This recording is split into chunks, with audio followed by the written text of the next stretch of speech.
The auctioneer's gavel struck the wooden block with a sound that echoed across the dusty town square of Victor, Colorado. Sarah Ellwood's heart pounded against her ribcage as rough hands pushed her forward onto the makeshift auction block. 5 months pregnant and alone in a strange town, she clutched her swollen belly protectively while fighting back tears that threatened to spill onto her dirt-smudged cheeks. Victor had boomed after gold was discovered in the nearby hills in 1891, and by 1893, it was a town of desperate men, opportunists, and those caught in between. Sarah had never imagined she would be among the latter, yet here she stood, her late husband's gambling debts being settled with the only asset she had left, herself. Next up for auction, one woman of childbearing age, already proven fertile, the auctioneer called out with cold detachment. Comes with skills in cooking, sewing, and reading. Starting bid at $20. The crowd of miners, shopkeepers, and ranch hands assessed her with calculating eyes. Some looked away in shame, others leered openly. Sarah trembled, her legs threatening to give way beneath her as the morning sun beat down mercilessly. 25, called a gruff voice from the back. 30, shouted another. Sarah's vision blurred as she fought to remain standing. The child within her kicked, as if protesting their shared fate. She had arrived in Victor just 3 months ago with her husband Thomas, who had dreams of striking it rich in the gold fields. 2 weeks later, he was dead, crushed in a mine collapse, leaving behind nothing but debts and a pregnant widow.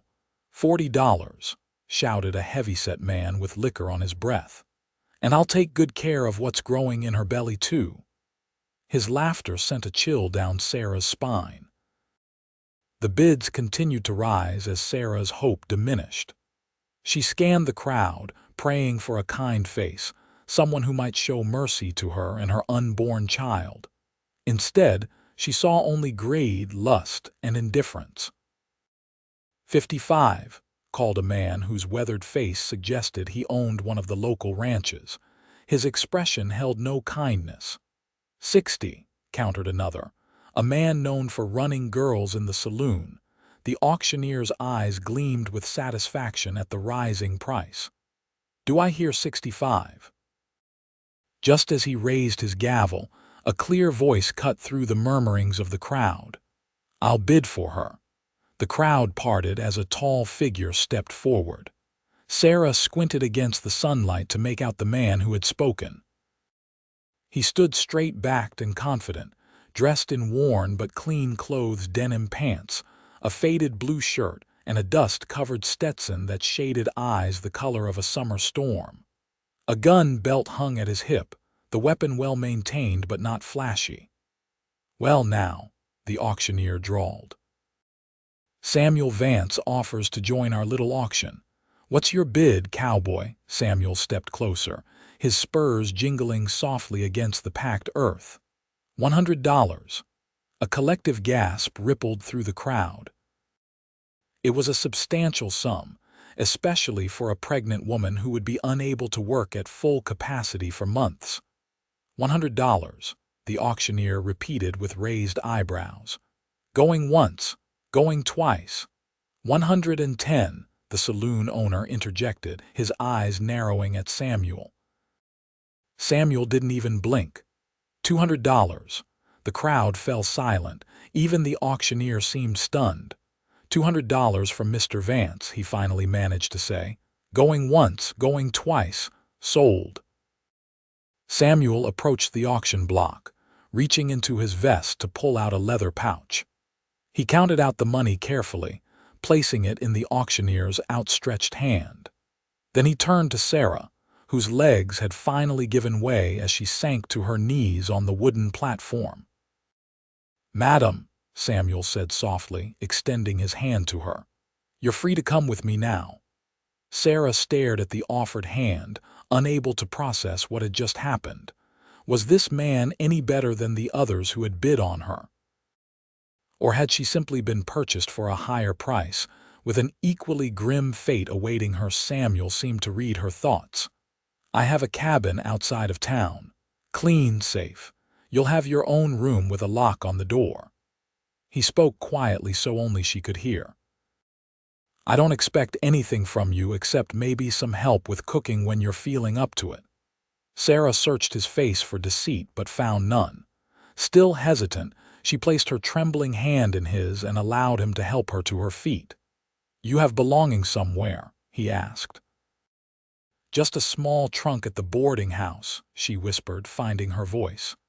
"They wouldn't let me take it when they came for me this morning." Samuel nodded. "We'll get it.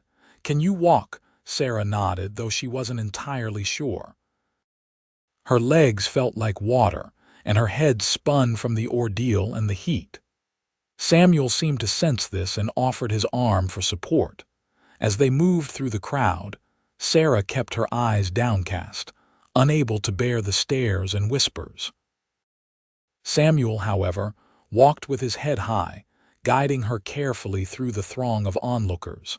A stocky man stepped into their path, swaying slightly with drink though it was barely past noon.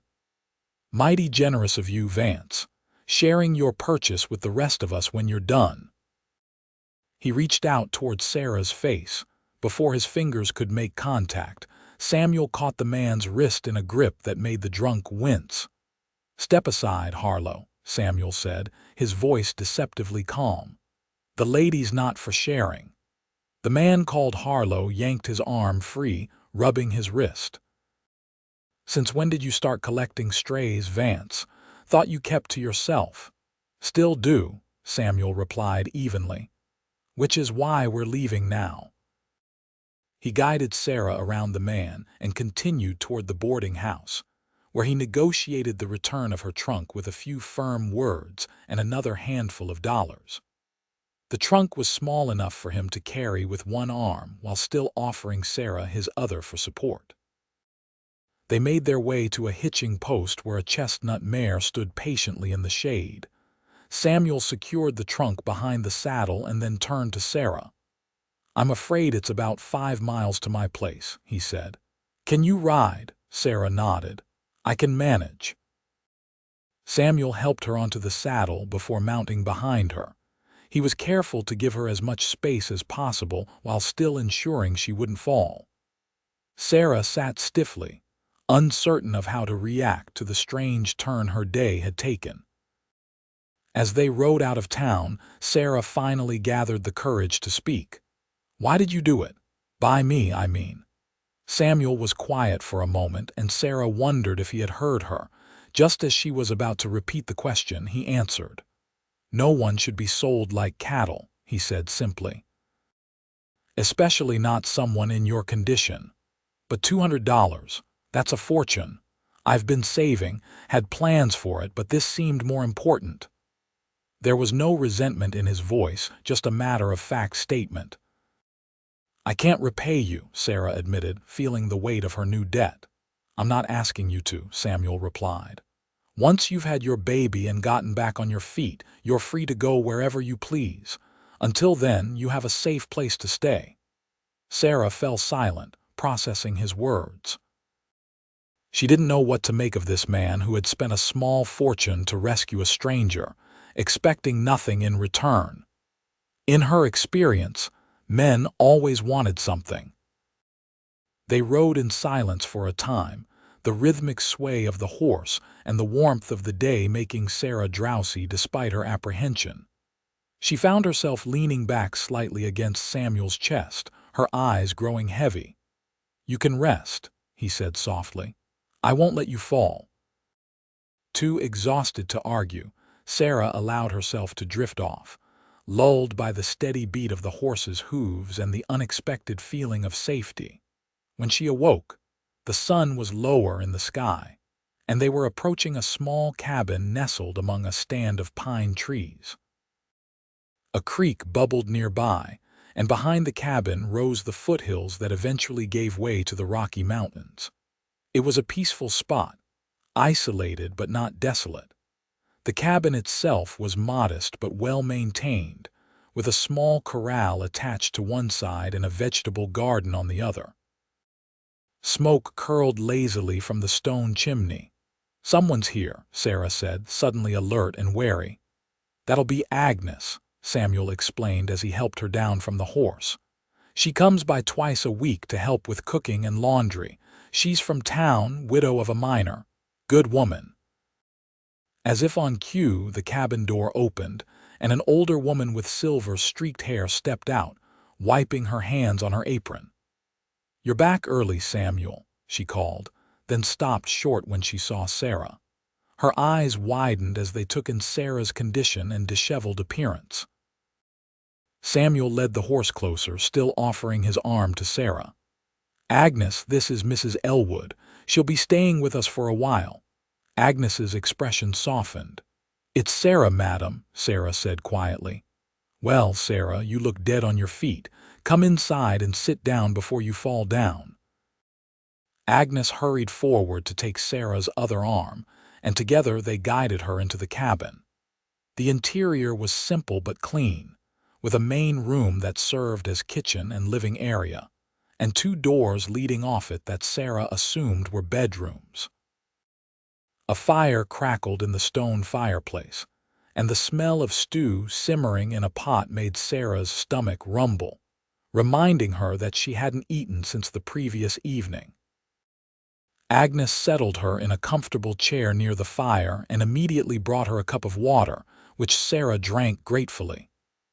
"Agnes," Samuel said from the doorway, where he was removing his hat, "Mrs. Ellwood will be staying in the spare room. She's expecting a child in about 4 months by the look of it." Agnes nodded, studying Sarah with kind but assessing eyes. "I can see that. I'll make up the bed fresh." She turned to Sarah. "When did you last eat, dear?" "Yesterday evening," Sarah admitted.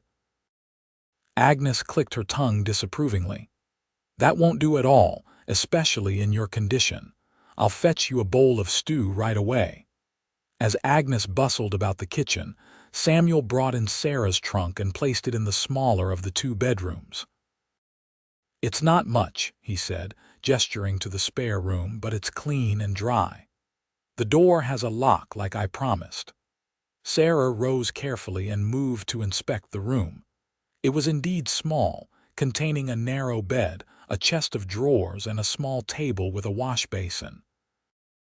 A window looked out onto the creek and the mountains beyond. "It's perfect," she said, and meant it.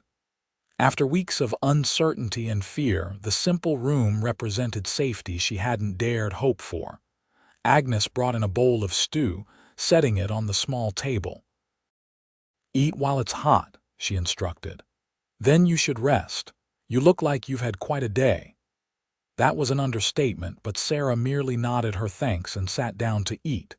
The stew was hearty and flavorful, with chunks of beef and vegetables that spoke of Agnes's skill in the kitchen. As she ate, she could hear Samuel and Agnes speaking in low voices in the main room. Though she couldn't make out the words, the tone suggested Samuel was explaining the circumstances of her arrival. Occasionally, Agnes's voice would rise in apparent indignation before settling back into a murmur. By the time Sarah finished eating, exhaustion had overtaken her completely. She barely managed to wash her face and hands in the basin before sinking onto the bed. Agnes had indeed made it up with fresh linens that smelled of sunshine and pine. Despite the strangeness of her surroundings and the turmoil of the day, Sarah fell into a deep, dreamless sleep almost immediately. When she awoke, sunlight was streaming through the window, and for a moment she couldn't remember where she was. Then the events of the previous day came rushing back, and she placed a protective hand on her belly, relieved to feel a reassuring kick from within. She rose slowly, noting that someone had placed a jug of fresh water and a clean towel beside the wash basin. Her trunk had been positioned at the foot of the bed, and a simple wooden chair now stood in the corner. On it lay a folded dress that wasn't hers, somewhat dated in style but clean and well mended, after washing and dressing, Sarah ventured into the main room. Samuel sat at the table with a mug of coffee, reading what appeared to be a letter. He looked up as she entered.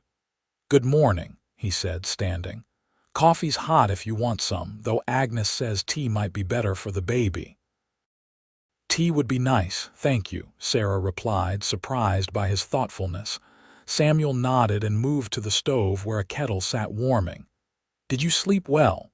"Better than I have in weeks," she admitted, taking a seat at the table. "Thank you for the dress. That was Agnes's doing. She left it before heading back to town this morning. Said it might fit you better than your own things right now." He poured hot water into a cup with a tea ball already prepared. "She'll be back in a few days. She usually comes Wednesdays and Saturdays." Sarah accepted the tea gratefully. "You've both been very kind." Samuel shrugged, seemingly uncomfortable with the gratitude. "It's nothing." A silence fell between them, not exactly uncomfortable but heavy with unasked questions. "Mr. Vance," Sarah began. "Samuel, please," he interrupted. "Samuel," she corrected. "I feel I should explain how I came to be in that situation yesterday." He shook his head. "You don't owe me any explanations, Mrs. Ellwood." "Sarah," she insisted. "And I think I do. You spent a great deal of money on my behalf." Samuel sat back down across from her, his expression serious. "If you want to tell me, I'll listen. But not because I think you owe it to me." Sarah nodded, gathering her thoughts.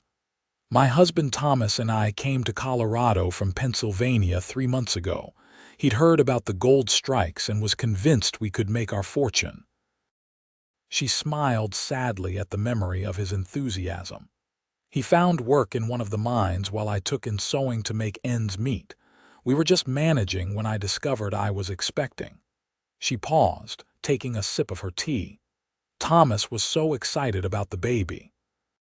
He started working double shifts to save extra money. But then, there was an accident, a cave-in.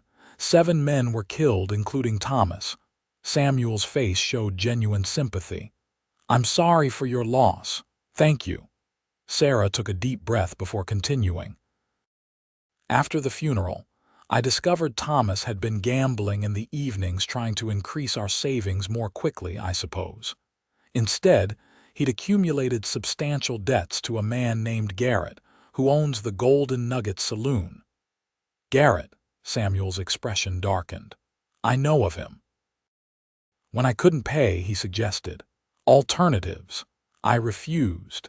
Then yesterday morning, the sheriff came with papers saying all my possessions, including my services, were to be auctioned to satisfy the debt."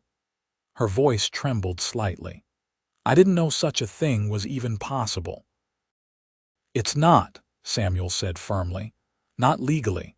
But Garrett has the sheriff and judge in his pocket. It's happened before in Victor." Sarah looked up in surprise. "To other women, you mean?" Samuel nodded grimly. "Mostly girls brought in to work in the saloons who try to leave. Garrett claims they owe him for their passage and board. When they can't pay, he sells their contracts to whoever bids highest." His jaw tightened. "It's slavery, plain and simple, whatever they choose to call it." "Why doesn't someone stop it?" Sarah asked, outraged. "Many have tried. Some have died trying." Samuel's eyes held a faraway look. "The mining companies like having Garrett and his saloons around. Keeps the men entertained and spending their wages right back into company-owned businesses. Anyone who makes trouble finds themselves blacklisted from every mine in the county." Sarah absorbed this information with growing horror. "So you risking helping me could cost you your livelihood?" Samuel's laugh held no humor. "I don't work for the mines. I have a small cattle operation here. Not enough to make me rich, but enough to keep me independent. Garrett can't touch me directly, though he'd like to." "You have history with him," Sarah observed. Samuel's expression closed off slightly. "Some. Nothing worth discussing now." He stood, clearly wanting to change the subject. "Are you feeling up to a short walk?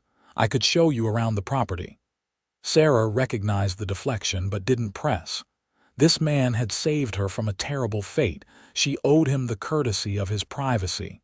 "I'd like that," she said, finishing her tea. "Some fresh air would be welcome." Samuel led her outside, where the morning sun bathed the landscape in golden light. The cabin sat in a small clearing surrounded by pines and aspens, with the creek flowing about 50 yards away. Beyond the vegetable garden, Sarah could see a modest barn and corral where several horses grazed peacefully. "It's beautiful here," she said, genuinely impressed by the tranquil setting. "It suits me," Samuel replied. "I'm not much for town life." They walked slowly toward the creek, Samuel matching his pace to Sarah's more careful steps. The path was well worn but not difficult, even in her condition. "How long have you been here?" she asked. "About 5 years now. Bought the place from an old trapper who was heading further into the mountains. It was just a one-room shack then. I've added to it bit by bit." "You've done fine work," Sarah observed. "It feels like a home." Samuel glanced at her, something like surprise in his expression, as though the idea of his cabin as a home was novel to him. They reached the creek, where a fallen log provided a natural bench. Samuel helped Sarah to sit, then took a place beside her, leaving a respectful distance between them. For a while they simply watched the water flow, the sound soothing in the mountain quiet. A pair of eagles circled high overhead, and somewhere in the distance, a coyote called to its mate. "What will you do after the baby comes?" Samuel asked eventually, breaking the companionable silence. Sarah sighed. "I haven't thought that far ahead. I have family back east, a sister in Boston, but I'm not sure I could afford the journey, even if I saved every penny from now until then." "You could stay here," Samuel offered, his eyes still on the creek. "Until you decide, I mean." "You've already done too much," Sarah protested. "The cabin's too big for just me anyway," he said with a shrug. "And it might be nice for the little one to have some space to grow before being confined to a city." Sarah studied his profile, trying to understand this enigmatic man. "Why are you really doing this, Samuel? Most men would have expected compensation for such generosity." Samuel was quiet for so long that Sarah thought he might not answer. When he finally spoke, his voice was low and tinged with an emotion she couldn't quite identify. "I had a sister," he said, "younger than me by 6 years. After our parents died, I did my best to raise her, but I was just a boy myself. When she was 16, she caught the eye of a man like Garrett, wealthy, powerful, used to taking what he wanted." His hands tightened into fists. "He promised her the world. When she discovered she was expecting his child, he discarded her like trash." Sarah's heart ached for the pain evident in his voice. "What happened to her?" "She died giving birth. The baby too." Samuel's eyes remained fixed on the flowing water. "I wasn't there. I was working a cattle drive, trying to earn enough to give her and the baby a decent start. By the time I returned, it was too late for anything but burying them." "I'm so sorry," Sarah whispered, fighting back tears. "After that, I drifted for a while, did some things I'm not proud of. Eventually, I found my way here." He finally turned to look at her. "I couldn't help Emily, but maybe I can help you and your child have a better chance." The raw honesty in his confession moved Sarah deeply. Impulsively, she reached out to touch his hand. "Thank you for telling me. And for everything you've done." Samuel looked down at her hand on his, surprise evident in his expression.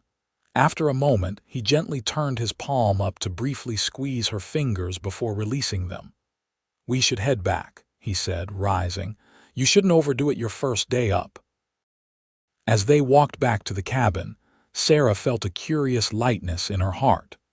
For the first time since Thomas's death, she felt something like hope stirring within her. Whatever the future held, she was no longer facing it entirely alone.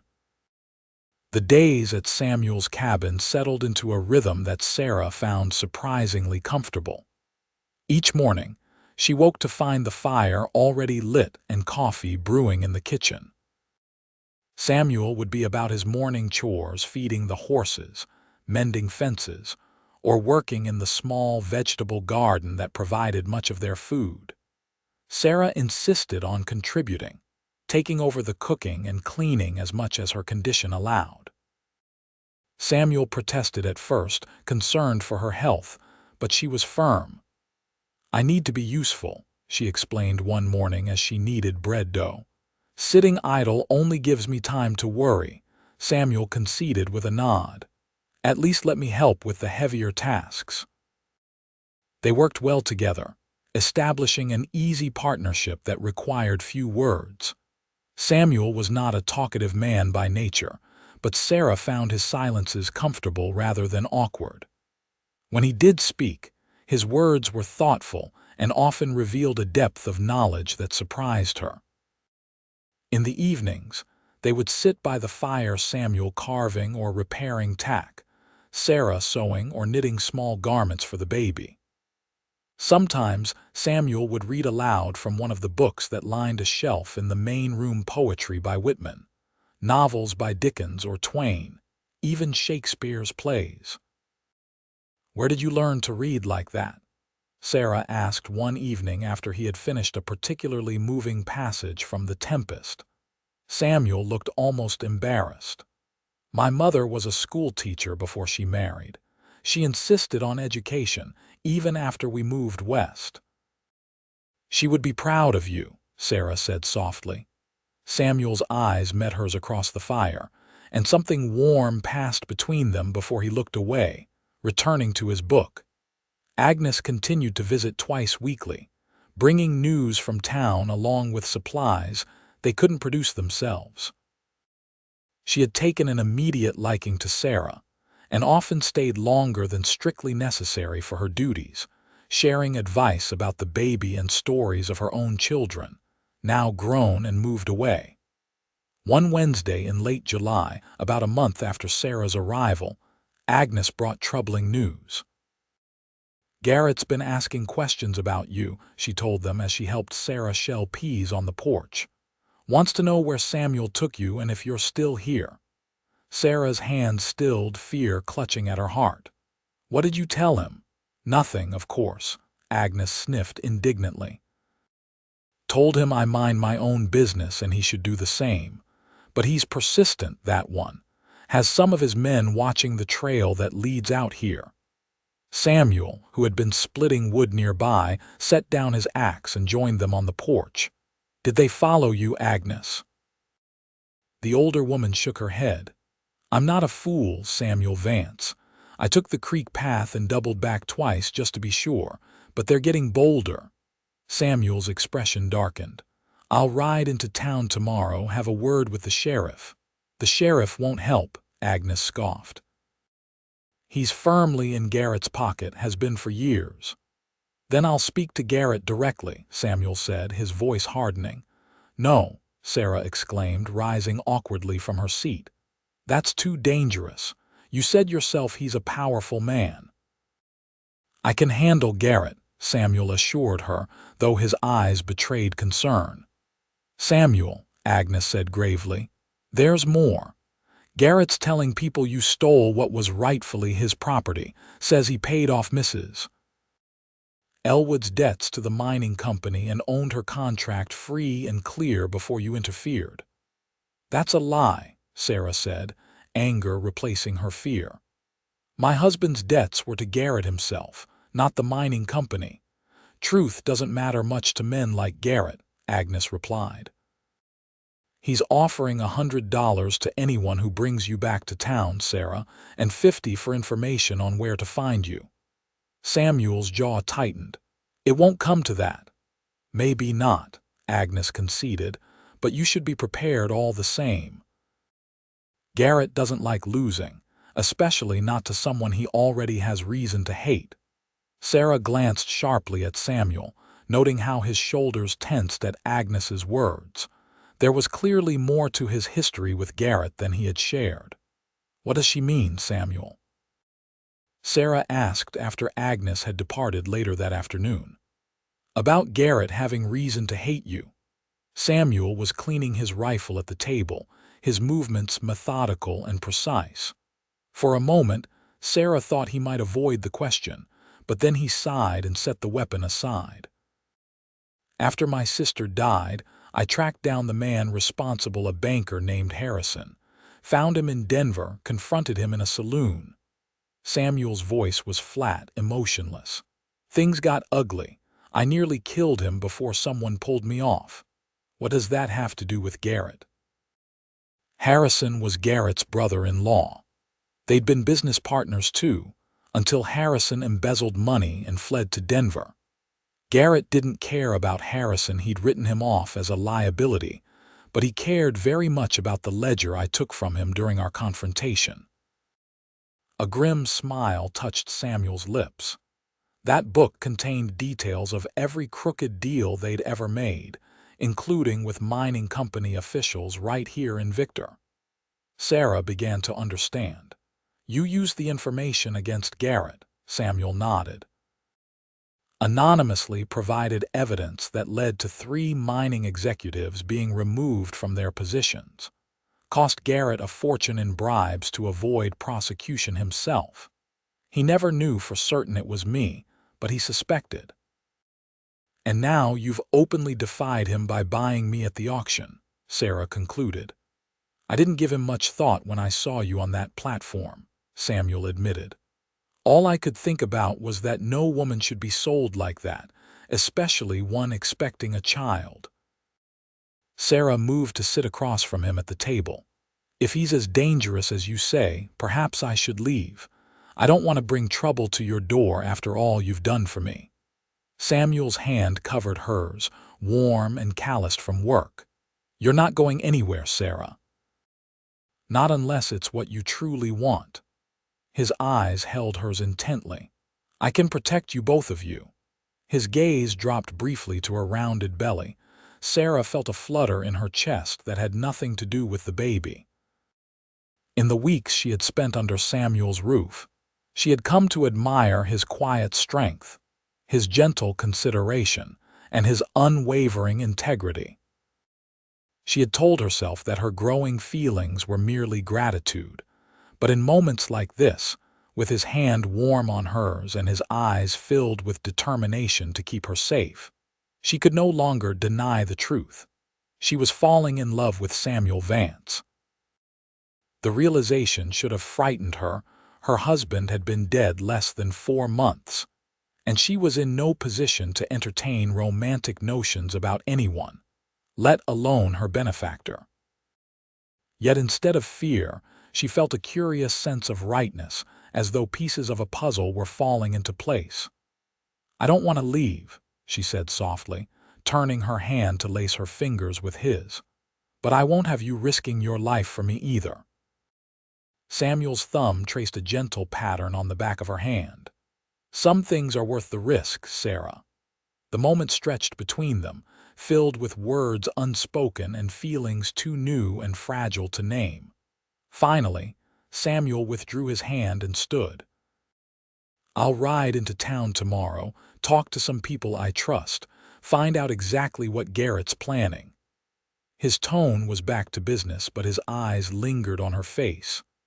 In the meantime, I want you to keep the rifle close while I'm gone. You know how to use it, Sarah nodded. Samuel had insisted on teaching her the basics of handling the weapon soon after her arrival. Just in case, he had said.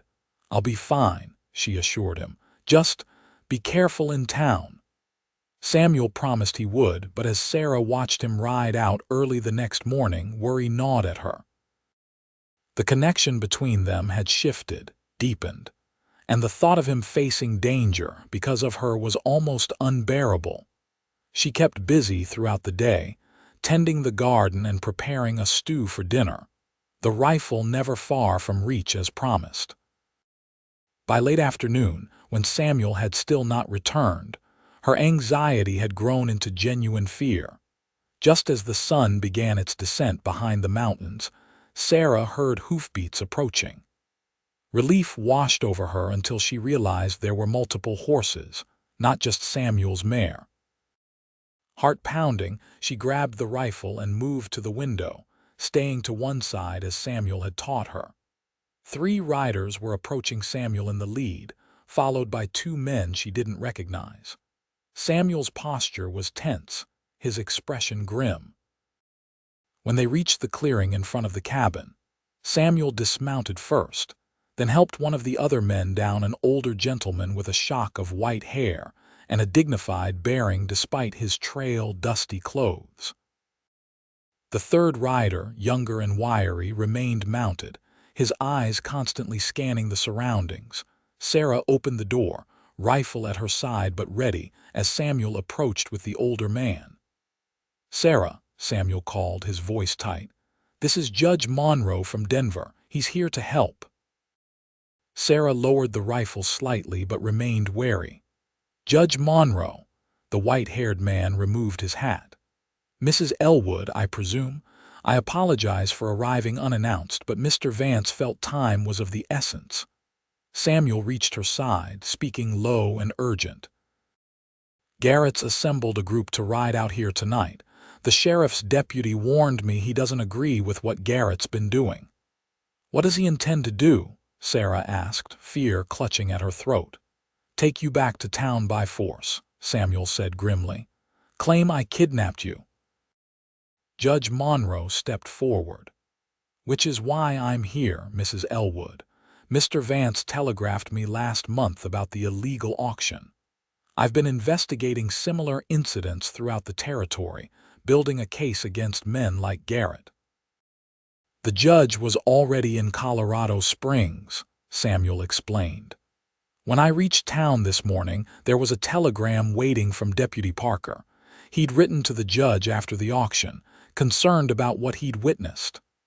"I came as quickly as I could," Judge Monroe added. "What happened to you, Mrs. Ellwood, was completely illegal. No debt, gambling or otherwise, can result in a person being sold into servitude. That practice was abolished with the 13th Amendment." Sarah glanced at the third man, still mounted and vigilant. "And him?" "U.S. Marshal Dawson," Samuel replied. "The judge's protection on his travels through the territory." Judge Monroe cleared his throat. "Mrs. Ellwood, I need to record your testimony about what occurred. With your statement and those of other witnesses, we can put an end to Garrett's operations not just here but throughout Colorado." "But Garrett's men are coming tonight," Sarah protested, looking to Samuel. "We don't have time." "We'll make time," Samuel said firmly. "The marshal's gone for reinforcements, deputies from neighboring counties who aren't under Garrett's influence. They'll be here by nightfall. And in the meantime," the judge added, "I suggest we proceed inside where Mrs. Ellwood can sit comfortably while giving her statement." Sarah hesitated only briefly, before nodding and stepping aside to let them enter. As they settled at the table, she noticed Samuel checking his pistol, before positioning himself near the window with a clear view of the approach to the cabin. While Judge Monroe took her statement, writing in a small notebook with meticulous attention to detail, Sarah's eyes kept straying to Samuel's tense figure at the window. The sun was setting now, painting the room in amber hues that would soon give way to darkness. "Samuel," she said when the judge had finally finished his questioning, "if Garrett's men are coming in force, we should leave. Find somewhere safer until the marshal returns with help." Samuel shook his head without turning from the window. "No time. They're already on the move. I can see dust on the trail." His voice was calm, belying the gravity of his next words. "Judge, you should take Mrs. Ellwood out the back way, follow the creek north. There's an old line shack about 2 miles up where you can wait safely." "And leave you to face them alone?"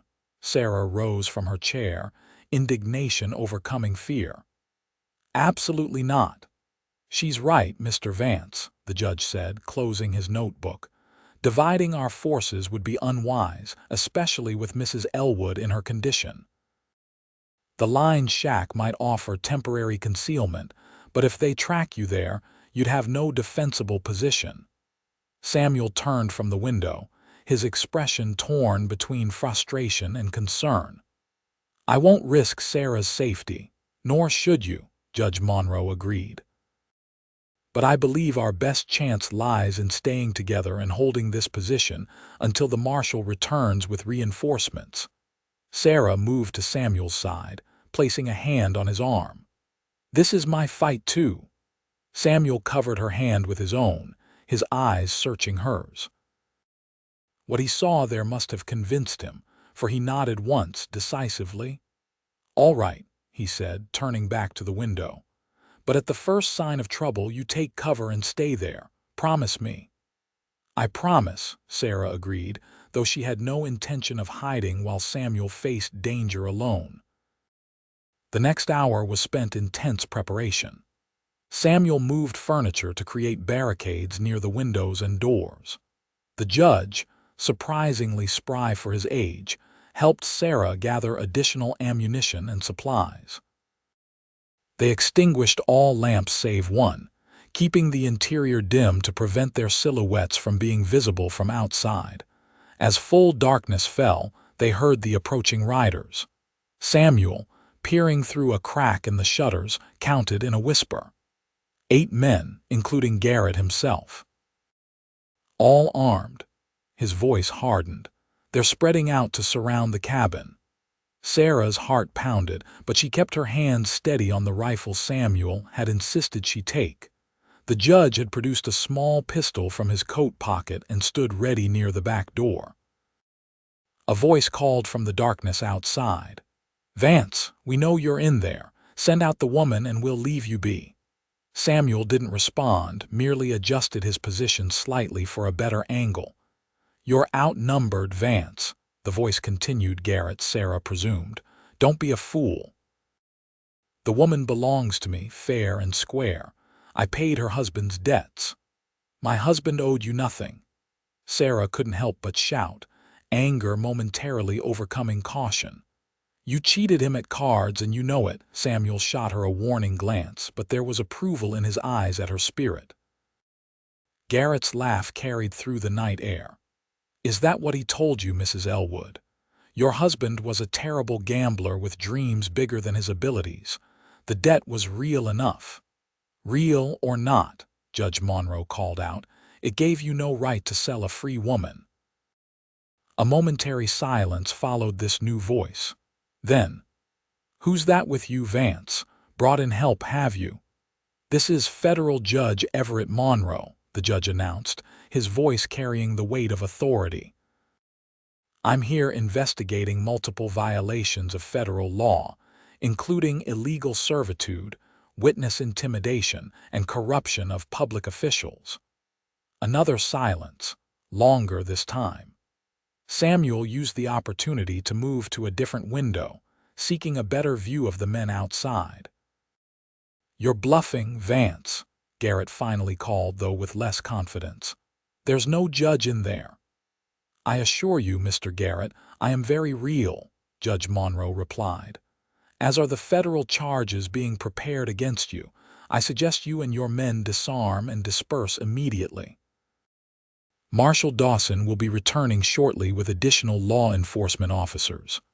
A murmur arose among the men outside, barely audible through the cabin walls. Stand fast, Garrett barked at his men. They're trying to scare us off. The marshal's office is a half-day's ride. They're alone in there. A shot rang out, splintering the window frame near where Samuel stood. He ducked, then returned fire with controlled precision. A cry from outside suggested he'd found his mark. Take cover. Samuel ordered, moving swiftly to Sarah's side and pulling her behind the overturned table as more shots peppered the cabin. The next few minutes were chaos: gunfire, shouted orders, the crash of breaking glass. Samuel returned fire methodically, making each shot count.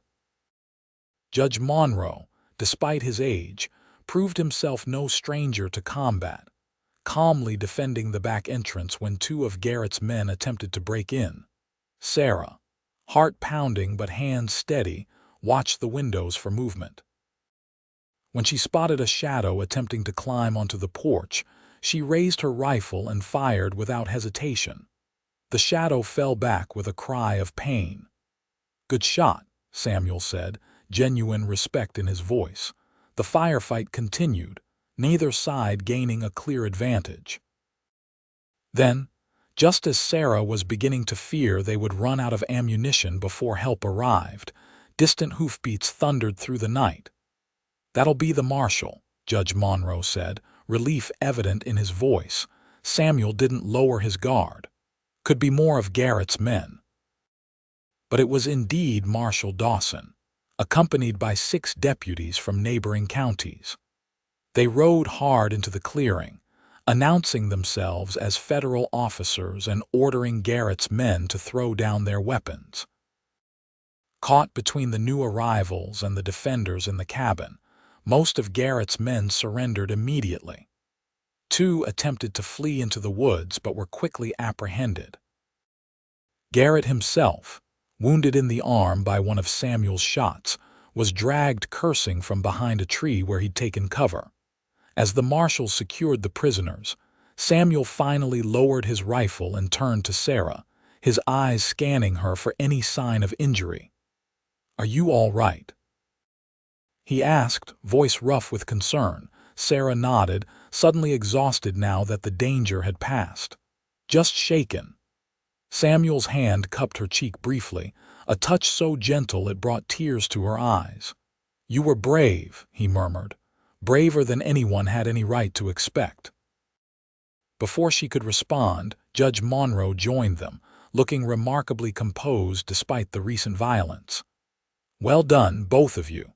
With Garrett in custody and my investigation nearly complete, I believe this particular threat is neutralized." Samuel kept his eyes on Sarah. "Are you sure?" "Garrett has connections beyond Victor."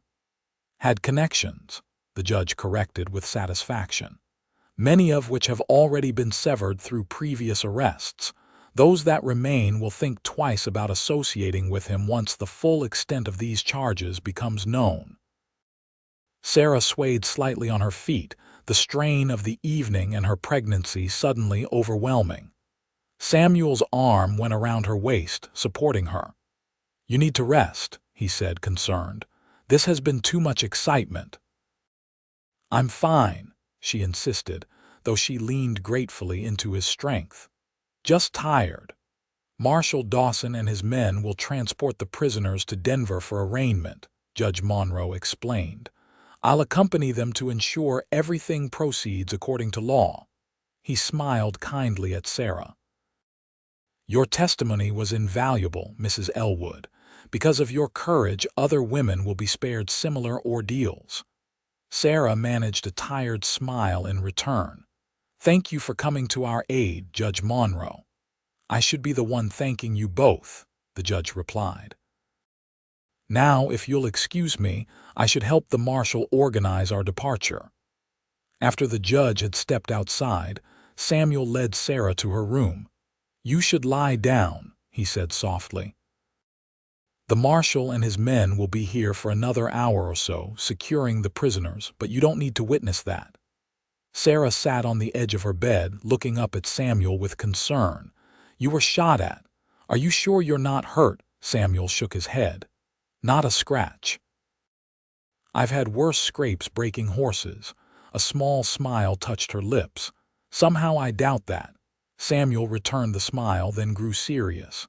"What you did tonight, Sarah, taking that shot when you did, you may have saved my life." "We protected each other," Sarah said simply. "That's what friends do."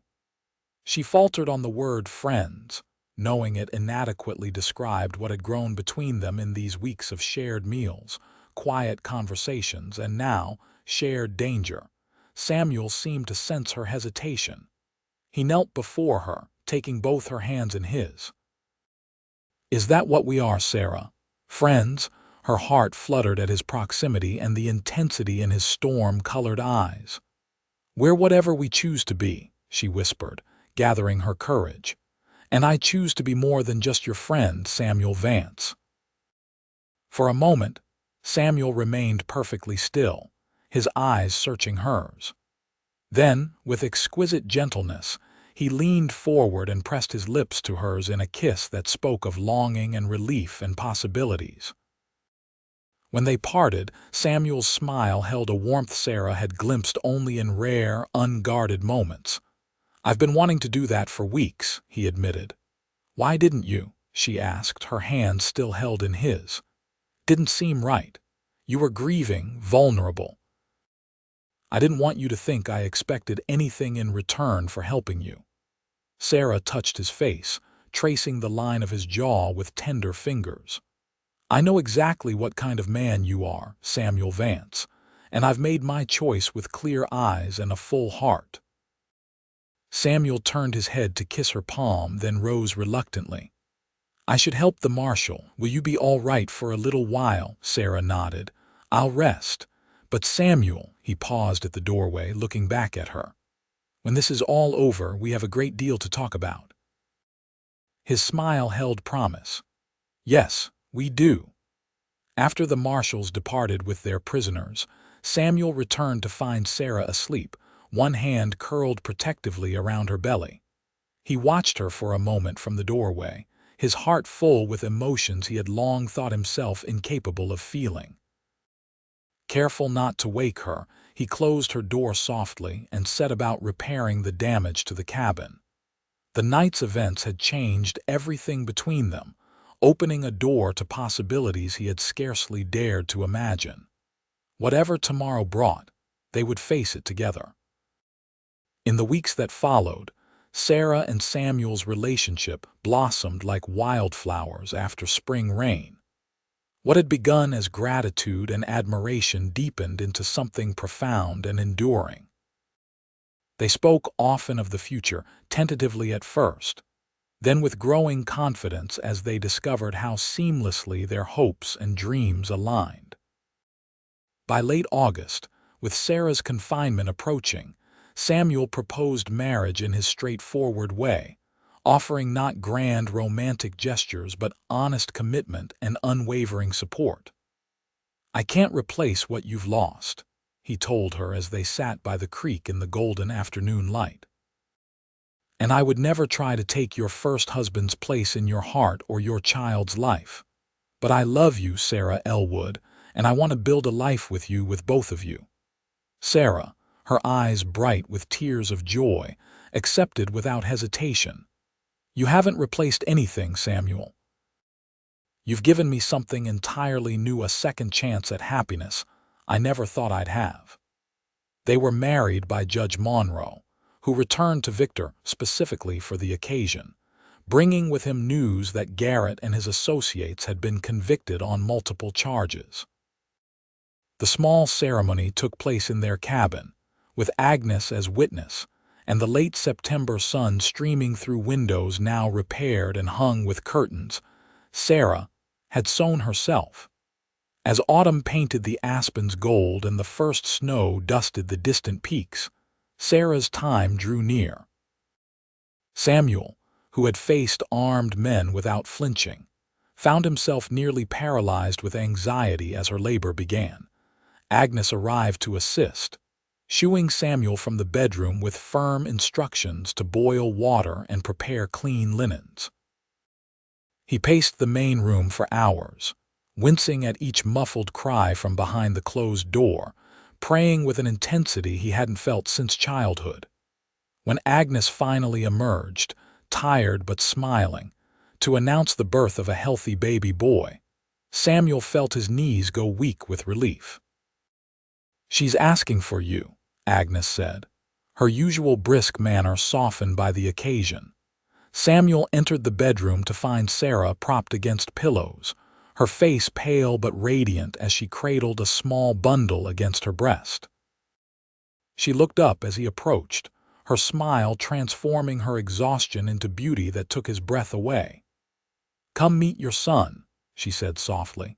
Samuel sat carefully on the edge of the bed, staring in wonder at the tiny face nestled against Sarah's chest. "He's perfect," he whispered, throat tight with emotion. "Would you like to hold him? With hands that had broken wild horses and built cabins and defended against attackers, Samuel gently took the newborn, marveling at how something so small could feel so significant. "What shall we call him?" Sarah asked, watching the two with love overflowing in her heart. Samuel thought for a moment. "Thomas," he suggested, "after his father." Sarah's eyes filled with tears at the unexpected gesture. "Thomas Samuel Vance," she agreed. "A good, strong name for a good, strong boy." As Samuel placed their son back in Sarah's arms, he knew with absolute certainty that this moment, this woman, this child, this life they were building together, was what he had been searching for all along, even when he hadn't known he was looking. The journey had been long and filled with hardship for both of them. From the auction block where Sarah had trembled with fear to this quiet bedroom where new life began, they had traversed a landscape of loss and danger, courage and healing, ultimately finding in each other the home they both had sought. Outside their window, the first snow of winter began to fall, soft and silent, blanketing the world in pristine white nature's own clean slate, a fitting symbol for the new beginning they had forged together. "I love you," Samuel murmured, pressing a kiss to Sarah's forehead. "Both of you." Sarah leaned into his touch, contentment warming her despite the winter chill. "And we love you," she replied, her voice holding all the certainty and promise of their shared future. "Always." As the years passed, the Vance family flourished along with their small ranch.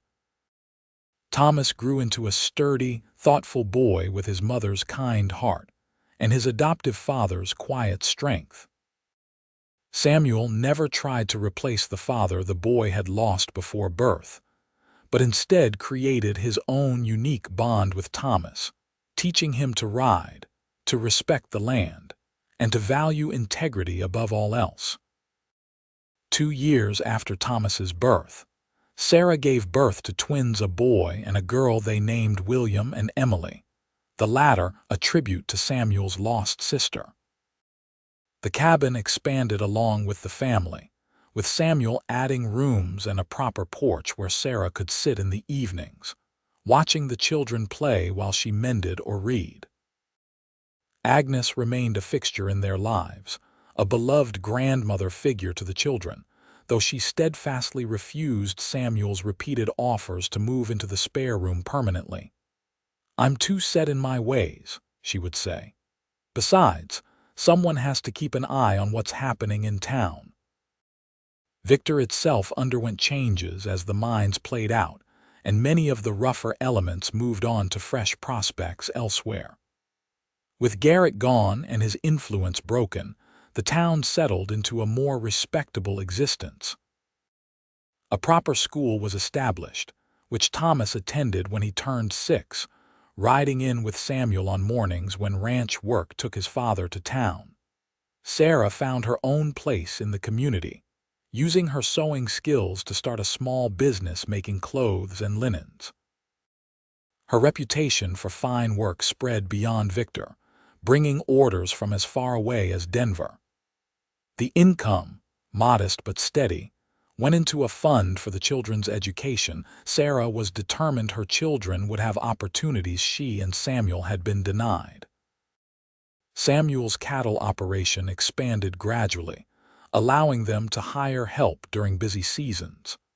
Among the hands was a young man named Daniel, an orphan who reminded Samuel of himself at that age.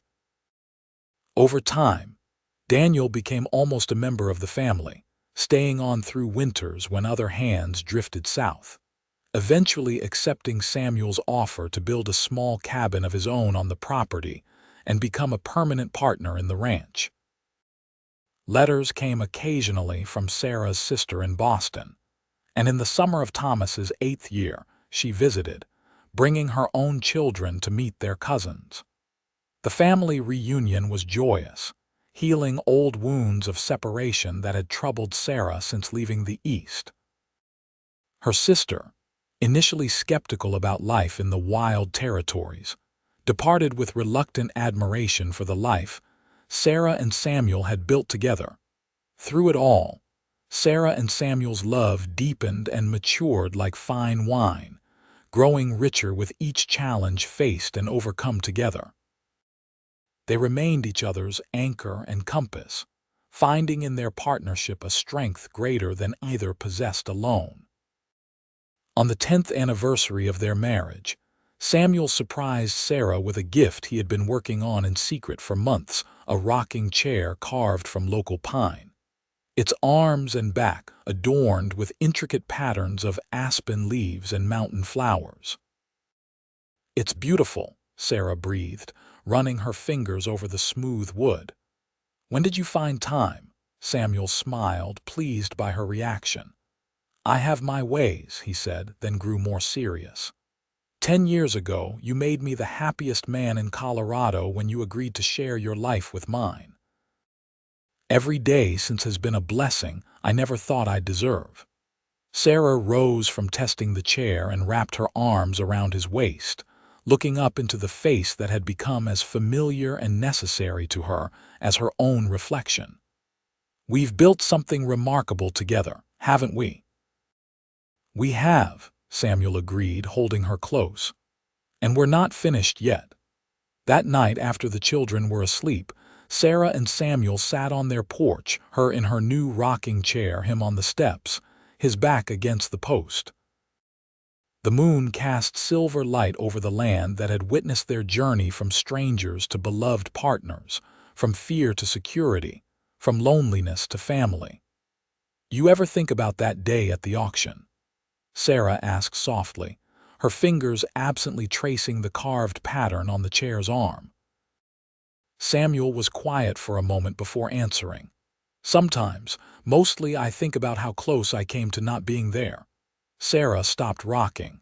"What do you mean?" "I wasn't planning to go into town that day," Samuel admitted. "I had work here that needed doing. But something, call it providence or instinct, told me to saddle up and ride in." Sarah resumed rocking, contemplating how differently their lives might have unfolded if he hadn't followed that impulse. "I'm glad you did." Samuel reached up to take her hand, his calloused palm warm against her skin. "So am I. Every single day." A comfortable silence settled between them, filled with the night sounds of crickets and distant coyotes and the soft creak of Sarah's chair. Their children slept safely inside the home they had built together, and tomorrow would bring its own measure of work and joy and challenges to face side by side. From auction block to this peaceful porch, their path had not been easy or straight. But as Sarah gazed at the silhouette of the man who had bid for her that fateful day in Victor, she knew with absolute certainty that every step, even the painful ones, had led exactly where they were meant to be. Home together, their love a shelter stronger than any cabin walls could provide.